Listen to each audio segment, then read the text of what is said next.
stories emerged about a couple who complained about their child's school, in a WhatsApp group, and it turns out they were arrested, fingerprinted, questioned, because they questioned the process for appointing a new head teacher.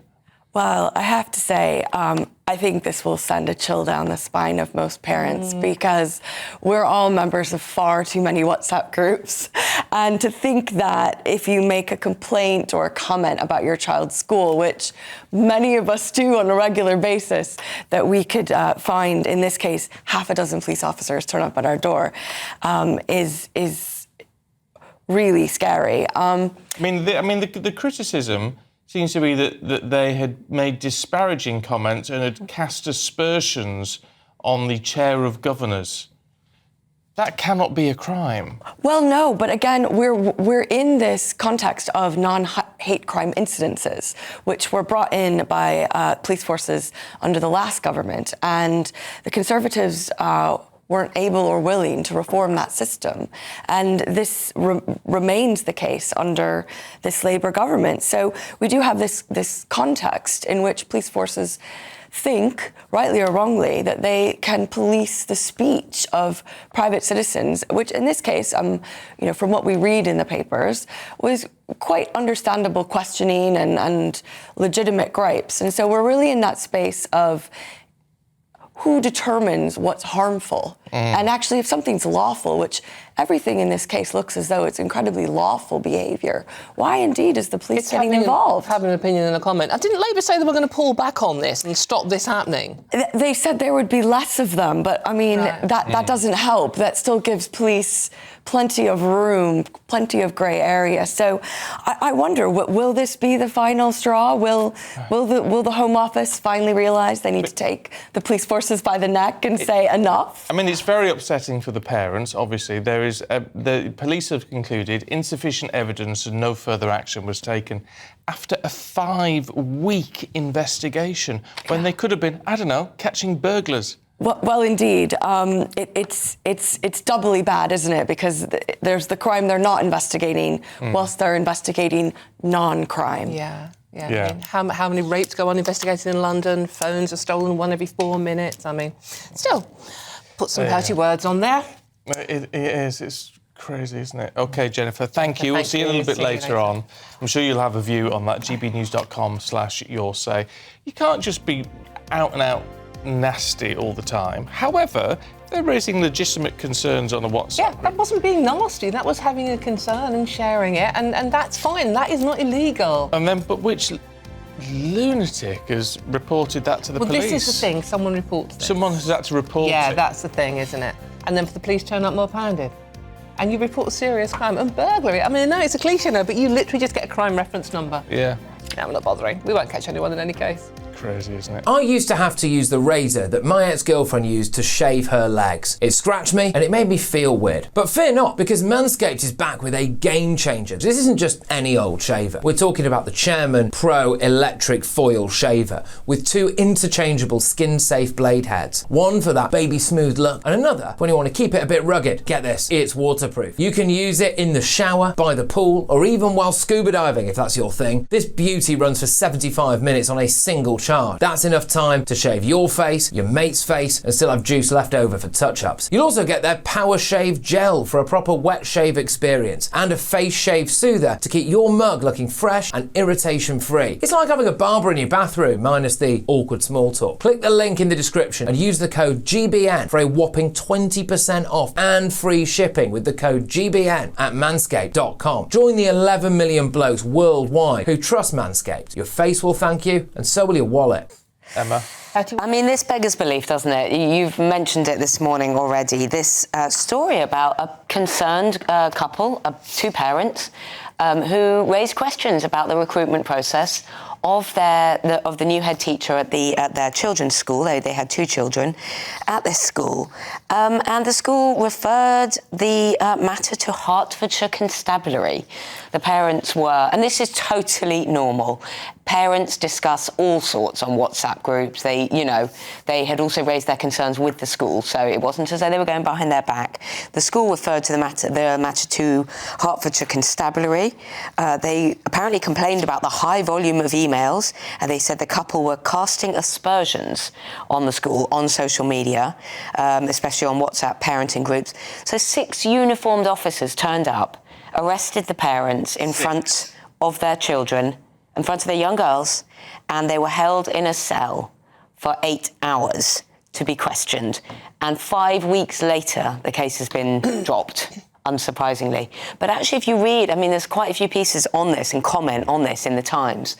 And the parents are saying, actually, they've had quite, you know, they felt PTSD after this. It wasn't just a kind of, this is ridiculous. It actually is quite, sounds like it's been quite a traumatic process for them. Well, they searched the house, didn't they? Searched the house. One of the children has learning difficulties. Yep. She's she's neurodivergent. Yep. Really quite distressing for the daughters. Yep. Maxie Allen, he's a producer, a radio producer. He's a completely, sane, normal chap. He said when he sees a police car driving by, he does feel kind of quite stressed out. You can only presume there's no other crime going on in Hertfordshire. Well, there's no quite. shoplifting, no cars being nicked, No. Well, no if violence, only. no robbery. If you can find 6 Why would officers you to send rock up. 6 officers? Well, they said it's in order to search the house, to look for Search the house for what? electronic items, to try and find out how many emails were sent or for God's WhatsApps. sake. But what this does, it damages the reputation of the police, I Yes, think. it does. Of course. So Of we're course it does. searching the children's bedrooms. Well, they say the house was searched, so presumably yes. Yeah. But once again, it makes one feel, even though we shouldn't feel this, I mean, I am on about 20 tedious WhatsApp parenting groups, and the things that people say on these groups, it makes you think, maybe I shouldn't say that, even though that's completely invalid and we should never feel that. It makes you think, maybe I need to think twice before I say that on Exactly Facebook or that on X. It gets you or into freedom of speech, doesn't it? Of Whether course or it not does. you're not happy with your child's school, you say, Yeah, well, the you head say teacher that. could be better. Oh, I don't like that. I'm going to tell the police. It's just nuts. Yeah, well, in a statement, Cowley Hill Primary School has said, we sought advice from the police following a high volume of direct correspondence and public social media posts from 2 parents, as this was becoming upsetting for staff, parents and governors.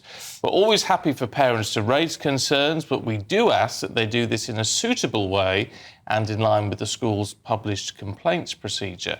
Hertfordshire Police said the arrests were necessary to fully investigate the allegations, as is routine in these types of matters. Following further investigations, officers deemed no further action should be taken due to insufficient evidence. Well, as you said, Mark, I just hope there's no other crime going on there. When does a bit of banter cross the line? Well, in the new Employment Rights Bill, the government will reportedly allow people to sue for hurt feelings during workplace-induced banter. The bill aims to curtail staff harassment by third parties. A good idea, or yet another blow to free speech. Well, we're going to debate this. We're just waiting for one of our guests this morning, but in the meantime, let's talk to free speech advocate Professor Frank Furedi. Frank, good to see you this morning. Good morning. Free speech is all well and good, but it can get taken too far, can't it, in a work environment or a pub environment?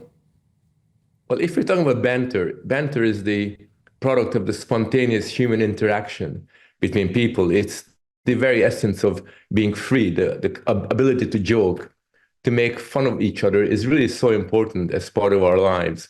And at the moment, there's an ideological crusade against banter for a very simple reason, that banter is not something you can subsume to a rule. You cannot regulate banter in the way you can, for example, regulate the written word. It's something that is just breaks out all of a sudden from nowhere. A lot of people don't want us to be free in this kind of a way, and particularly in the human resources industry, there's a systematic attempt to basically subjugate everything that we do to the rule book, which basically would dehumanize our very essence as workers, as mates. Because being a mate means, above all, to be able to be free, to joke, to relax, to wink at each other. And sometimes we hurt each other, usually by accident. I remember as a young man, as a young child, people used to make fun of my buck teeth, and people used to joke about it. And after a while, I got used to it, but sometimes it hurt. But at the end of the day, that slight pain that I felt was really worth the ability to make fun of other people, to be able to joke with my friends. And I just feel that if we basically make banter illegal or regulate it or try to control it, we undermine the capacity to be openly and spontaneously human with each other. OK, let's bring in Labour activist and writer Aisha Ali Khan now. Aisha, I mean, it's a fine line. But we have laws, discrimination laws, saying what you can and can't say, what is proper hateful. So who decides what actually is banter and what's taking it too far? Morning, everybody. It's a really interesting debate, and obviously I've spoken about this before as well. For me, the idea that you're going into work and you're going to earn a living, you're going to meet your colleagues, spend time with them. Majority of the day we do spend in the office for those of us who work. We should feel safe. We should not feel at risk of feeling intimidated or bullied or subjected to comments and phrases that could undermine us, undermine our confidence. And the professor's correct. I mean, banter is such an integral part of our British culture, our life, friendships and the connections that people make. But it's really important to make sure that doesn't then cross into what would be classified as workplace bullying or, making comments that would degrade somebody. And I think it's really important also there's been a lot of conversation around the employment bill and so on. We're still in the sort of talking and discussing stage. It's past the third reading. It still hasn't been made into law. And I think these are the comments that and discussions, obviously, that we're having right now that should be taken into account in terms of not making it so draconian that it does kill off any kind of speech. Forget free speech, forget everything. It does. I don't want to see that myself. Yeah, but you've got the problem there. I mean, there are already workplace bullying rules, Aisha. So how then do you legislate, or why even bother to try to legislate around banter? Because it is such a fine line. Well, my opinion, obviously, is that there are rules in place already, but they're still not doing enough, especially when people are making comments about the size of a woman's body, or how many sexual partners she's had, or whether a man is being harassed about his hair or his appearance and so on. These are comments that will affect somebody's self-esteem, they will affect their mental health, they will affect their relationships with their work colleagues going forward. But I do feel that the true focus of the employment bill, and I must say add this, is not just to curtail free speech or to curtail comments. It's also to protect big employers like the PE or Ferry in the past who sacked 780 people in one day. Mm-hmm. It's to prevent people from, employees from being subjected to that type of conditions at work where they have no safety, no security. The free speech element of it, the banter and everything, that's also an element of it, but it's not the main thrust of the employment bill.